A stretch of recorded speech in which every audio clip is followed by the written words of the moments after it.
The high point of the process that started with the Sumerians in the Middle East arrives with the establishment of what we call the Persian Empire, but more properly should be called the Achaemenid Empire. And I will explain later what that means. This empire, as you can see in this map, uh, spans from Central Asia through India into Iran, Mesopotamia, Asia Minor, Egypt, and even sections of Europe. And had it not been for the Greeks, probably could have expanded even more. So, in this lesson, we're going to look at the origins of the Persian Empire and the impact it had on later events. The oldest evidence of a civilization in what today is Iran is in an area called Elam. If you remember, the Semites of Mesopotamia divided the world into four quarters: Akkad, Sumer, Amur, and Elam, north, south, west, and east. So Elam was the eastern part of the world from their perspective. And the Elamites lived along an area that was mountainous, and it was pretty, I would say it was isolated, but it developed a culture of its own, always in contact with Mesopotamia. So Elam was always linked to the developments of Mesopotamia. And around the year 2500 BC, we see that there is a well established kingdom in Elam. It's a territorial state that includes a large territory. And the main city, one of the main cities there was the city of Susa. In this document, this artifact, what we see is a bilingual Akkadian Elamite inscription. And what this shows is that the Elamites were engaged in cultural, commercial, and political exchanges with the inhabitants of Mesopotamia at the time of the Akkadians. Eventually, the Elamites invaded Mesopotamia and they controlled that area for a while. And throughout the history of the ancient period, the Elamites are going to be an element that is both incorporated into Mesopotamia and sometimes is antagonistic, and therefore there will be a military conflict with the inhabitants of Mesopotamia on occasions. But what is interesting about this inscription is that in order for you to have a bilingual inscription, it means that you are conscious of the culture of the other. It means that when the Elamites conquered Mesopotamia, they wanted to learn from the people, but at the same time, they wanted to show that they are in charge, and therefore the bilingual inscription shows that. Yes, we want to communicate with you, but at the same time, we are the superior power. And these bilingual inscriptions exist in many other situations, bilingual or trilingual even, if you remember the Bishtun inscription in Iran too. The origins of what we call Iran today are actually connected to something called the Aryan migrations, which take place roughly around the year 1500 BC. In this map, what you see is the depiction of an area in Central Asia, which is the Ur-Haimite, the original land of the Aryans. The Aryans were an Indo-European group. The term Aryan means noble, so the Aryans called themselves the noble ones. They were a chariot people, and like many peoples of this steppe culture, at times they were sedentary and they created permanent settlements with agriculture, and at times they would move with herds of sheep and other animals. And of course, they had horses and they had chariots, and they were by nature a warrior culture. Now we know that they were farmers at times because a lot of the elements in their language attest to the existence of or the knowledge of farming prior to coming out of Central Asia. So around 1500 BC, they start to move south into what today is India, and in India they will become the founders of ancient Indian civilization. To this day, that Aryan invasion shapes the nature of Indian society. Another group of Aryans migrated south and west into the land that eventually they called Iran. Iran means land of the Aryans. So here we see a map of what is known as Greater Iran. Today it comprises many countries. It comprises Iran, Iraq, uh, parts of Turkey, Turkmenistan, Uzbekistan, Kyrgyzstan, Tajikistan, Afghanistan, and parts of Pakistan, and even a little section of China. Geographically and culturally, this geographic area was linked in ancient times, meaning that most of the people who lived there were Aryan in origin, meaning that they spoke languages that were connected with each other. They had certain cultural traits. They had certain religious beliefs that were all connected to their common origin. So when we speak of ancient Iran, what we're talking about is this larger area. And what is interesting about this is that when we speak about modern Iran, very often the Iranians speak of this whole area as their field of influence. And that's something very important to keep in mind because we hear through the news in Iran, you have these people who are aggressive and they are our enemies, and we have all kinds of sanctions against them, and they are depicted as these crazy, evil fanatics.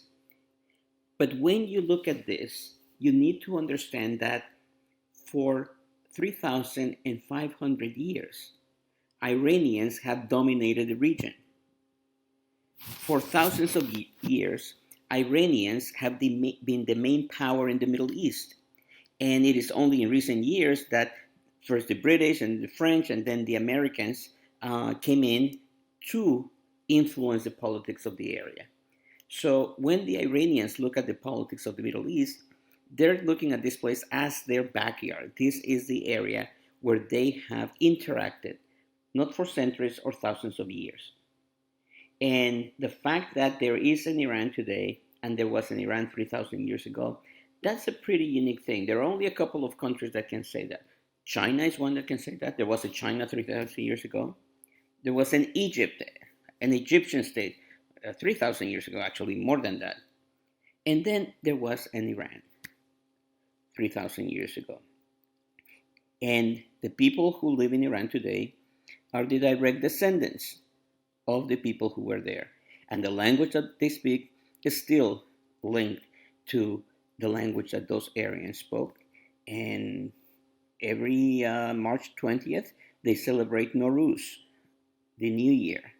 And this New Year is a celebration that started with the religion of the ancient Aryans. So again, it is very important to understand the significance of history so that we can have a better understanding of what happens today in a country or a region.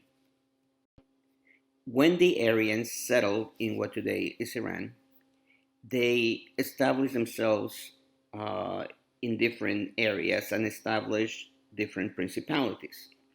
By the year 600 BC, the kingdom of Media was the one principality that had taken over the whole area. They were the ones who eventually created the first uh, large, powerful, and stable Iranian state. And it is within this Aryan, I'm sorry, within this medium kingdom that the kernels, the origins of what later we will call the Persian Empire will begin. The Persian Empire, as I said before, should be technically called the Achaemenid Empire. Why? Because there have been many Persian empires in history. So, to distinguish this one, which is the first one, We call them the Achaemenid Empire because it was ruled by the Achaemenid dynasty. And they were called that because the original founder of this dynasty was a man by the name of Achaemenes. And right here, you see the greatest extent of that empire, which was reached around the year 480 or so BC. The founder of the Achaemenid Empire is a man by the name of Cyrus the Great. He reigned between the year 559 and 530 BC.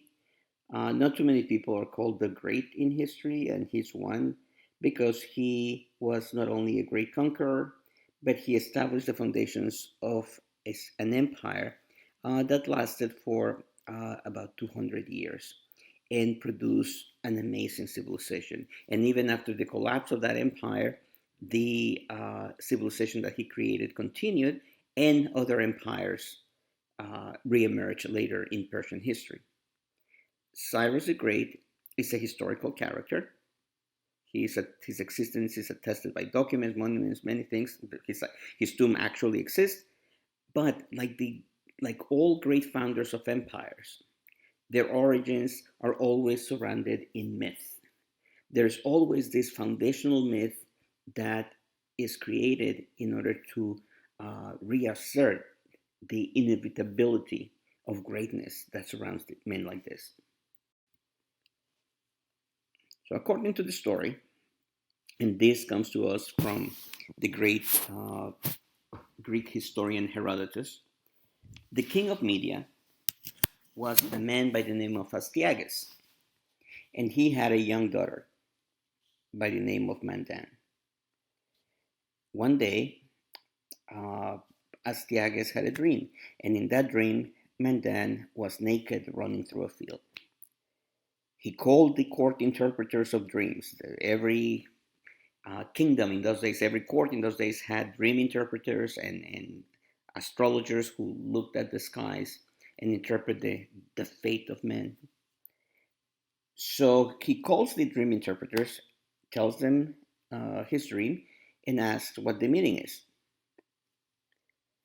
The interpreters tell him that Mandan is like a wild animal that needs to be tamed. And what that means is that she needs to be married. This is a problem for Astyages because since he didn't have any other children, he's concerned that the husband of Mandan will eventually overthrow him and take control of his possessions. But because he believes that dreams are messages from heaven, he decides to give her in marriage to a prince from one of the less important principalities. In this case, the little principality of Persia. And so Mandan is married. And one day, Astyages has another dream. And as you can see in this image, in the dream, a vine comes out of the womb of Mandan. And this vine starts to grow and eventually covers his whole kingdom. He wakes up and he's afraid about the meaning of the dream. He calls his dream interpreters and they tell him, this dream means that your daughter is pregnant and that the child that she's expecting will take over your kingdom one day. So Astyages immediately sends the son-in-law back to his mountain uh, town in Persia, and Mandan is kept under constant observation. When Mandan gives birth, Astyages commands his most trusted general to kill the baby. The general takes the baby outside the city, and he doesn't know what to do. He doesn't want to kill the baby. He thinks that this is wrong. And while he is wondering what to do, in the distance he sees a man digging in the ground. So he approaches the man, and as he comes closer, he realizes that this man is digging a tomb for his son, a baby. Apparently, his wife had just given birth, and she gave birth to a stillborn child. So the general immediately thinks, why don't we exchange the two babies? You keep this one who's alive, and you give me the body of yours, and never tell anyone what happened. And the man, who's a shepherd from a nearby village, agrees. So now the general can attest that he has killed the baby, and problem solved. The other baby, the son of Mandan, now lives in a small village with two loving parents, poor but very loving. The story moves now 10 years forward, and the little boy, whose name is Cyrus, lives in this village. And one day he gets in trouble. He beats up another kid, actually, the son of the local chief, who was a member of the local nobility. So, in order to punish the boy, Cyrus, the man who is the father of the injured child decides to take him before the king. Every month, people parade in front of the king, uh, asking for things, complaining. So this man takes little Cyrus and asks the king to give a punishment to this brat, to this insolent child. Astyages asks the boy what happened, and the boy says, "Well, what happened is that this gentleman's son and I and my friends were all they were all playing the king's game. The king's game is when a kid plays the role of the king. He gives a command, and whoever doesn't follow gets a punishment. Kind of a Simon Says type of game." So Cyrus says that this young boy failed to follow the command. So as punishment, he was beaten up.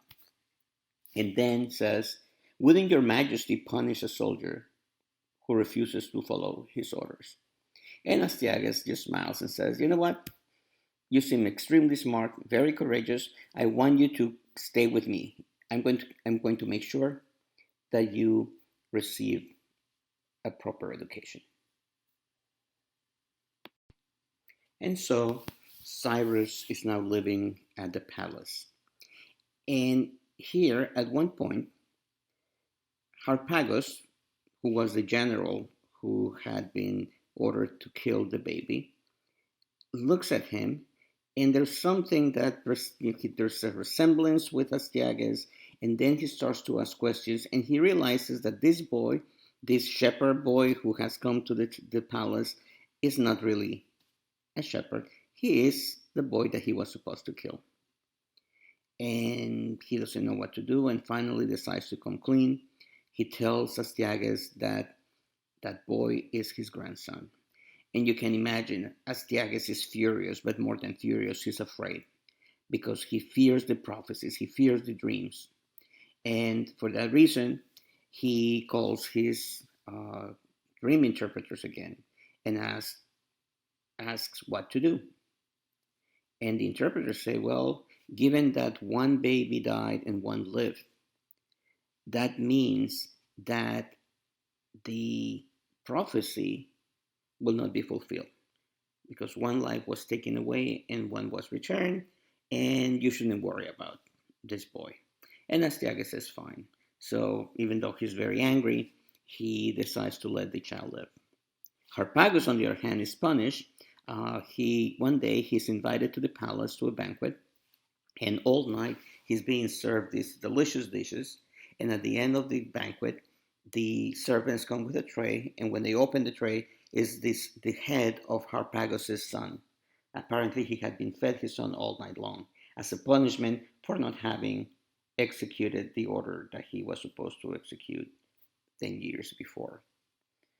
And of course, this shows the uh, callousness of Astyages. The story now moves many years forward, and Cyrus is a young man. He's a young prince of Persia, and at this point, Astyages becomes concerned once again that he might be killed by Cyrus so that he can occupy the throne. So he sends Cyrus on a mission that is basically a suicide mission, although he doesn't know it. But Harpagos, the general, knows, so he warns Cyrus, and Cyrus decides to escape to Persia, to the land of his father. And while in Persia, he organizes an army with which he marches upon the capital of Astyages.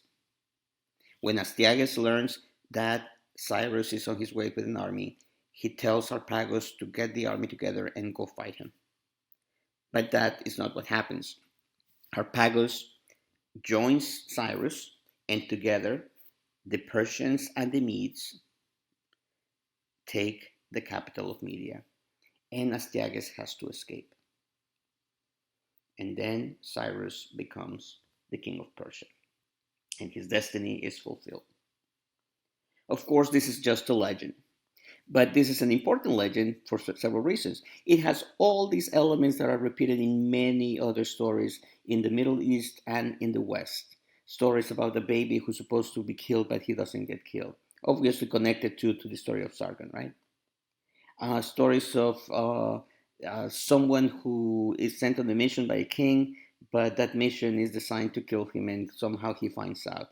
These stories reappear in many, many cultures, but Cyrus is perhaps the story, the one that influences all the others, along with the story of Sargon, of course, which is much older.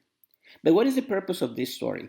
What this story tells you is that Cyrus is destined to be the ruler of this great empire.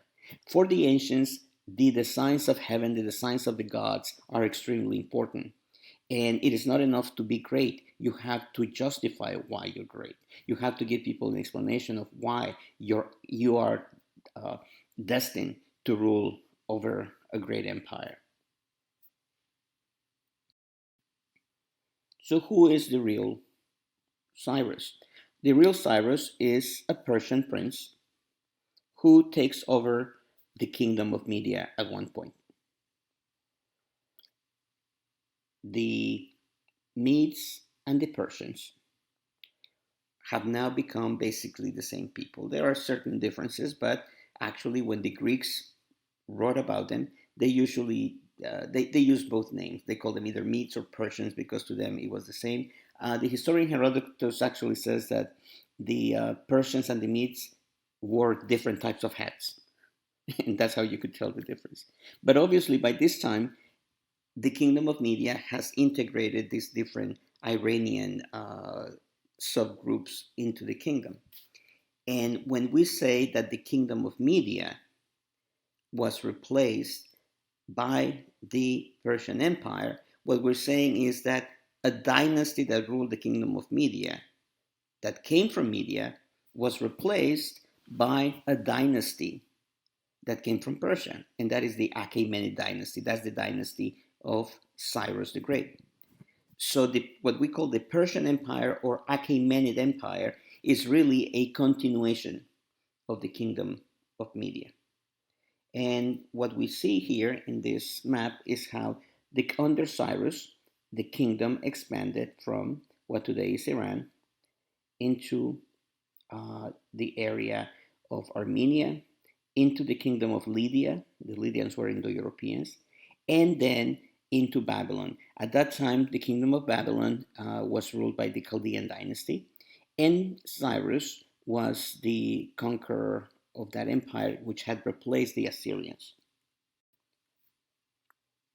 And right here, what we see is a depiction of a Persian and a Mede. And as you can see, they do have different hats. Obviously, there was a regional difference, but for all practical purposes, they had become one and the same people. Cyrus was a great conqueror, but he was also um, someone with a vision and someone who had an ideology behind his conquests. What we see here is something called the Cyrus cylinder. This was found uh, as it is a foundation stone found under a temple in Babylon. And what this cylinder says in cuneiform script is that Cyrus came to this place, Babylon, to rebuild the temple to the main god of Babylon because the previous ruler had neglected that. Keeping up a temple, maintaining the rituals, offering sacrifices to the gods. That is essential. That's an essential part of life of all Middle Eastern societies. And that's why kings built great temples. That's why king gave lavish gifts to the temples. Cyrus is saying that his rule in Babylon is justified because he came to rebuild a temple that had been neglected by the previous ruler. That the previous ruler was not good to the gods. He failed to offer sacrifices. He failed to honor them. But Cyrus has come to do this. And by honoring the gods, he's doing something good for the people. The cylinder is also interesting because it says that people who had been brought captive to Babylon, for example, the Jews who had been brought by Nebuchadnezzar and were living there and could not go back to their land, those who were being held captive in Babylon could go back to their land, and that he would give them money so that in their land would build temples to their gods. And if you look at the biblical account, it confirms that when the Jews were allowed to uh, return from Babylon to the land of I guess Palestine, uh, they were also allowed and given help to build the second temple. What Cyrus is telling through this message, and this message is probably repeated all over the empire, is that we Persians are conquerors. I am now your king, but the reason I'm your king is because under me you will prosper. I will honor the gods. I will build temples, even though they are not his gods. We'll talk later about the religion of the Persians. But even though they are not his God, he will honor them and build temples and maintain the rituals so that the blessings of the gods can be cast upon all the population. It is very clear that the Persians are in charge. This is an empire, and the Persians can be very brutal if you rebel against them. On the other hand, if you accept the rule, it will benefit you. And this is the ideology behind the Persian Empire, very different from the ideology of the Assyrians, right? The Assyrians were almost predatory. They go to a place, they kill people, they raise cities, they transplant the people and bring their own colonies. No, that's not what Cyrus is saying. Cyrus is going to preside over a multi ethnic, multi linguistic, multicultural empire where the Persians hold the reins, but if you don't rebel against them, you might be able to thrive in that environment. Every empire has an ideology. Every empire justifies its power uh, through an idea. In the case of the Persian Empire, what Cyrus is doing is saying, I am conquering these territories so that I can keep order, that I can bring order, that I can bring prosperity. And that prosperity translates in building temples, not only to my God, but the gods of everyone. And this is a very interesting concept in ancient times because people had different gods, and sometimes they would mix them with each other, but sometimes they were not interested in the other gods. But there was this notion that all gods were real. So the idea is that if you build temples to all these different gods, the blessings will be given to the land. Cyrus creates an empire where he's telling the subjects, you will benefit from being under Persian rule. And of course, what he has in mind is the Assyrians, because the Assyrians were a predatory empire.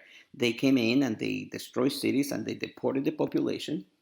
And Cyrus says, no, as long as you pay tribute to me, you will have protection. Your cities will thrive. Your cities will be wealthy. And that's why he is regarded as a great ruler. Eventually, he ruled not only what used to be the Assyrian Empire, but also uh, Asia Minor and Iran. He dies in the north, fighting the Massageta, which was it was a Scythian tribe, and according to legend, his head was cut off and brought to the queen of the Massageta, but that's just a legend. This is actually the tomb of Cyrus the Great in the city of Pasargada, which was one of the capitals of the empire. Cyrus will be replaced or succeeded by Cambyses II, his son. Cambyses was a despotic ruler. He was irascible. He was paranoid. No one liked him.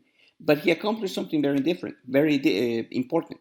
He was the conqueror of Egypt. And of course, this is a very fanciful recreation of that, of Cambyses entering Egypt. Uh, Very unlikely that he had elephants when he went in. But in any case, he was the conqueror of Egypt. And this is important because Egypt was the wealthiest country in the civilized world at that time. Egypt was the source of grain. Egypt had gold. Egypt had incense. Egypt had a lot of valuable resources. And now this was added to the empire. However, Cambyses doesn't have any children.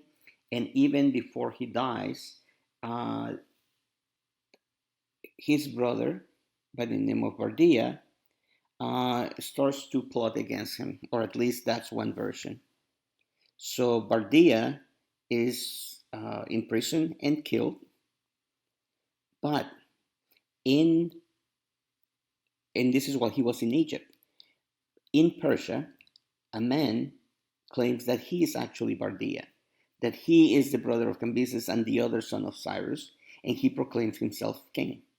Cambyses had a wound in a leg, and that wound becomes infected, and he dies. So Bardia is the new king, but rumors already existed that he was not really Bardia, that this is an impostor. Now, how can that happen? Well, in those days, communications were quite poor. So if you dress like a king and got some guards to surround you, and you went to a very remote part of the kingdom, and you say, I am the king, why wouldn't they believe you, right? And this is probably how Bardia took advantage of the situation. He's able to rule for some times, but eventually he's defeated and killed by a man called Darius. Darius was an official in the Persian kingdom. He claims that he was related to the Achaemenid lineage. We don't know how true that is. Nonetheless, he claimed claimed kingship with Cyrus and his dynasty. So Darius becomes king as Darius the First, sometimes called Darius the Great. He was called the Great King, or Shahanshah, which means King of Kings. And that means that within the empire, some local rulers, especially in the eastern part of Iran, had retained their titles of Shah, of kings. And for that reason, they called Darius the King of Kings. Darius will build a capital at Persepolis. The ruins of Persepolis still exist. As you can see here, the palace was built on a massive platform, and this capital was the ceremonial center of the empire. Susa was the financial center because that's where the treasury was kept, and Ecbatana was the old Median capital. But Persepolis had become the symbol of the monarchy, and this is a place where Darius received dignitaries to show the magnificence and the power of his kingdom. Under Darius, uh, several reforms are going to take place. One of the problems that Darius faced is that when he came to the throne, for what 40 years, about 40 years, the Persian Empire had been expanding without stopping. And look at how big it was by then.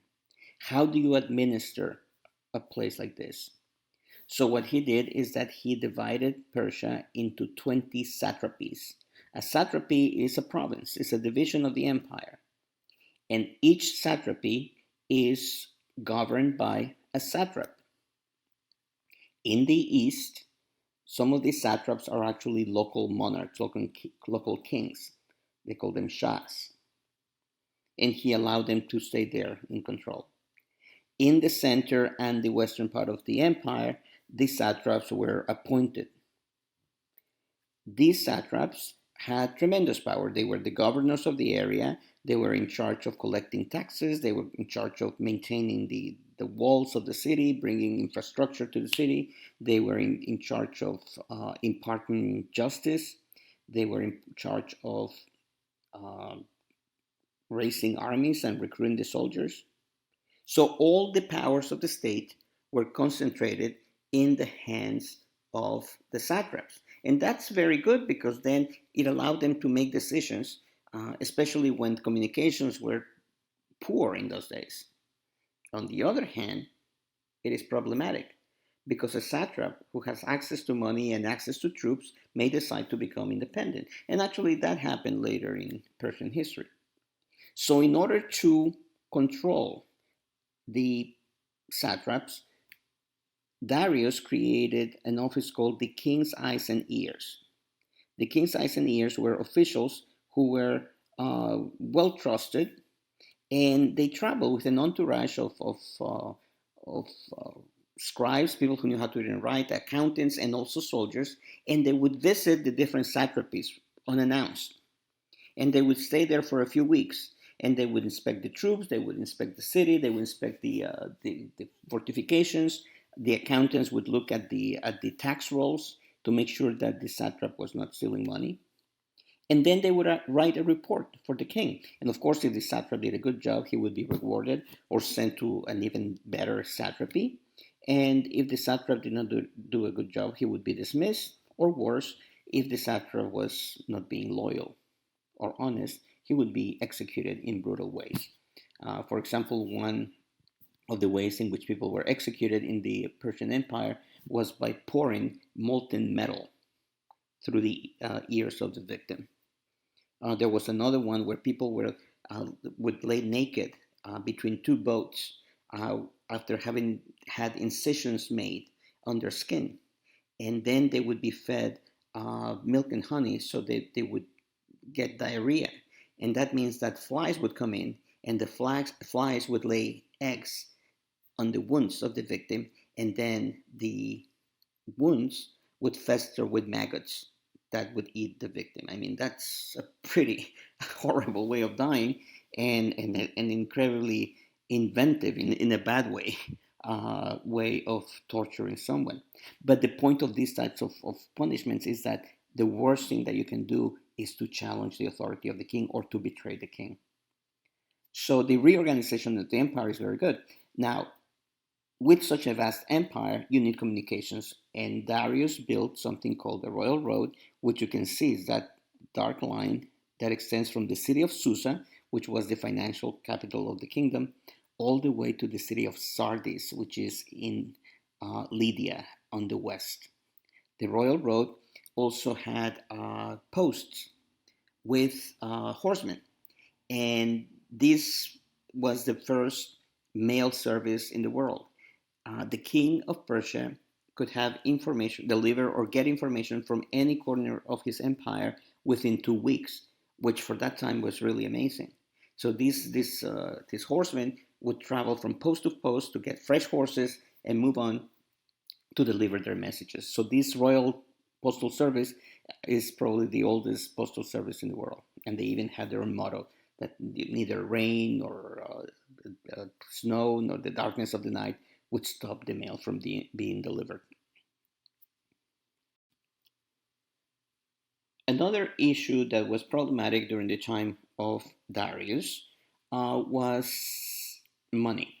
Money was invented, had been invented recently, so relatively recently, about 100 years prior to his reign. The inventors of money were the Lydians. It is amazing that for thousands of years of civilization, actual money did not exist. The concept of money existed because in the Code of Hammurabi, for example, they talk about fines in terms of currency, but the actual currency did not exist. So, for example, you could say that a goat was worth 5 shekels and that a cow was worth 10 shekels, but the actual shekel, the actual coin, did not exist. So, for example, if you want to buy 2 cows, uh, you have to give exchange for goats. That's how the concept of money operated, but real money did not exist. The Lydians, these people from Anatolia, Indo-Europeans from Anatolia, are the first ones to take something called electrum, which is a natural combination of gold and silver, melt it and make it into a round piece, and then they would mint it with an image. In this case, you have a lion on the one side, and it's probably the image of the king on the other. Minting means when you stamp an image on a coin, and voila, money was invented. By the time of Darius, the use of coins had spread throughout the Middle East and beyond.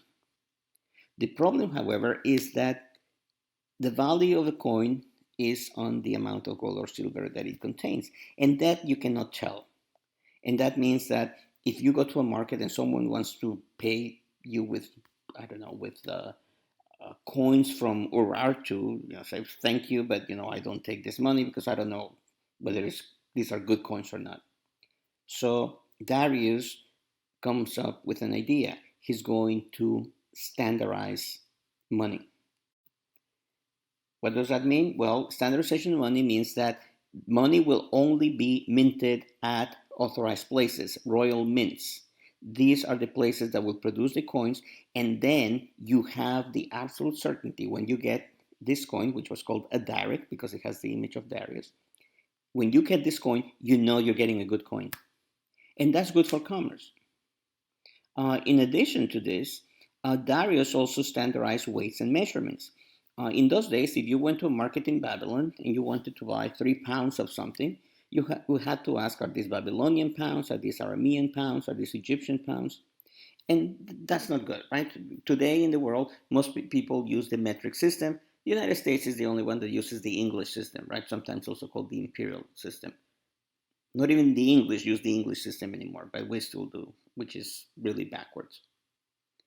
So it's never good to have different systems of weights and measurements. So Darius established one system, actually the system that the Arameans used. The Arameans was this great, these people who were great at trade, and you would find them everywhere in those days. So they had a very efficient system of weights and measurements. Darius said, let's use this system as the official system of the empire. Darius was also responsible for creating a system of royal levies. The royal levies were conscripts.